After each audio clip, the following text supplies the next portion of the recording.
বন্ধুরা, আগামী 8ই মার্চ 24 ফাল্গুন শুক্রবার দিন এই বছরের মহাশিবরাত্রি সম্পন্ন হচ্ছে। যদিও এই বছর 2024 সালে এই মহাশিবরাত্রি 2 দিন থাকছে, 8ই মার্চ শুক্রবার দিন এবং 9ই মার্চ শনিবার দিন।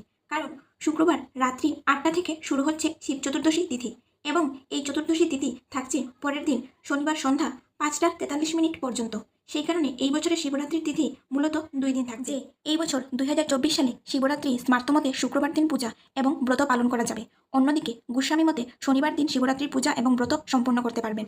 তো স্মার্তমতে এই 4 প্রহরের সময় হলো প্রথম প্রহর শুক্রবার সন্ধ্যা 6টা 25 মিনিট থেকে 9টা 28 মিনিট পর্যন্ত, দ্বিতীয় প্রহর হলো শুক্রবার রাত্রি 9টা 28 মিনিট থেকে মধ্যরাত্রি 12টা 31 মিনিট পর্যন্ত, আর তৃতীয় প্রহর হলো মাঝরাত 12টা 31 মিনিট থেকে ভোররাত 3টা 34 মিনিট পর্যন্ত, এবং সর্বশেষ চতুর্থ প্রহরের পূজা হলো ভোর 3টা 34 মিনিট থেকে শনিবার সকাল 6টা 37 মিনিট পর্যন্ত। যারা শিবরাত্রি ব্রত পালন করবেন তারা পরের দিন 9টা 51 মিনিটের আগে বাবার প্রাণক্রিয়া সম্পন্ন করবেন এবং বাবার প্রসাদ